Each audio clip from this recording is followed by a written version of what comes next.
राधे राधे महाराज जी। महाराज जी, मेरा प्रश्न है कि शिव जी की आराधना में भक्त को सबसे पहले क्या अनुभव होना चाहिए? शांति, भक्ति या वैराग्य? श्रद्धा और विश्वास।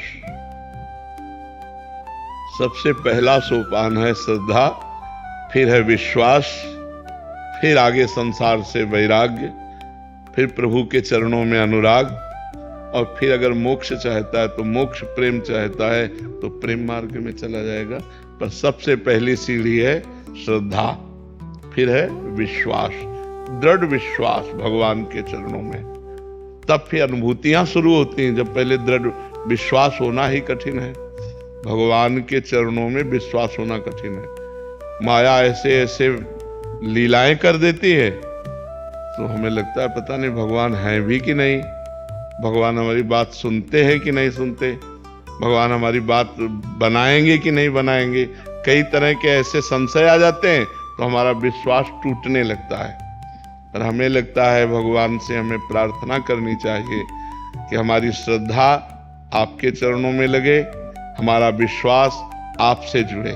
अगर श्रद्धा और विश्वास है तो वैराग्य, अनुराग, ज्ञान सब कुछ आ जाएगा। पहले हमारा श्रद्धा और विश्वास। श्रद्धा कहते हैं शास्त्र और संतों के वाक्यों में बिल्कुल यथावत बुद्धि रखना, अपना क्यों में ना लगाना। और विश्वास कहते हैं भगवान है, वो हमारी बात सुन रहे हैं, वो हमें बहुत प्यार कर रहे हैं, वो सुहृद है हमारे, उनसे बढ़कर कोई हमारा नहीं। ऐसा दृढ़ विश्वास हो तब आगे उन्नति प्राप्त होती है। कृपा सिंधु शरण जी। श्री हरिवंश महाराज जी। महाराज जी, आपके चरणों में कोटि कोटि नमन। महाराज जी, अध्यात्म में साधन का अधिक महत्व है या आश्रय का? आश्रय का। अगर आप तप करते हैं, साधना करते हैं तो तप लोक की प्राप्ति होगी। लेकिन यदि भगवद आश्रित हैं और कोई त्रुटियां भी हैं, ऐसी समस्याएं भी हैं जो नहीं होनी चाहिए और आपका शरीर छूट जाता है, तो आश्रय से भगवत प्राप्ति होगी। मेरे बनाए ना बनेगी कोटि कल्पनो, आपके बनाए बनेगी पल पाव में। हर समय जितनी हम में ऊर्जा शक्ति है वो हम लगाकर भजन करेंगे। जितनी हमारी बुद्धि काम कर रही है हम गलत आचरणों से बचेंगे। लेकिन इससे भगवत प्राप्ति हो जाए ये हमारा विश्वास नहीं। हमारा विश्वास है कि आपकी कृपा से आप मिलते हो। किसी तपस्या या भजन के द्वारा भगवान को खरीदा नहीं जा सकता, भगवान को विवश नहीं किया जा सकता। भगवान के होके भगवान को विवश किया जा सकता। कितना विवश हो सकते हैं? अर्जुन जी जहां खड़े होते हैं और उनकी जहां पादुका होती है वहां अखिल कोटि ब्रह्मांड नायक परात्परीश भगवान श्री कृष्ण सारथी के रूप में बैठते हैं। इतना विवश हो जाते हैं अपने जनों के लिए। अपना जन आश्रय से होता है, मैं आपके आश्रित हूं। आश्रित की चिंता होने लगती है आश्रयदाता को। जैसे आपके दरवाजे पे कुत्ता बैठे, आपसे कोई मतलब नहीं, लेकिन वो कहीं जाए ना, तो आप अपने आप उसके भोजन की व्यवस्था करने लगेंगे। एक दिन न सही, 2 दिन न सही, जब आप देखोगे जाते नहीं, दरवाजे पे बैठा रहता है, तो 2 रोटी लेके निकलोगे और डालने लगोगे। उसने आश्रय एक दरवाजे का ले ले, अन्य दरवाजे ना जाए, तो ये जिम्मेवारी आपके ऊपर अपने आप सवार हो जाएगी कि सुबह शाम 2 रोटी आप डालने लगोगे। क्योंकि देखो जा ही नहीं रहा है, यही हमारे दरवाजे पड़ा है।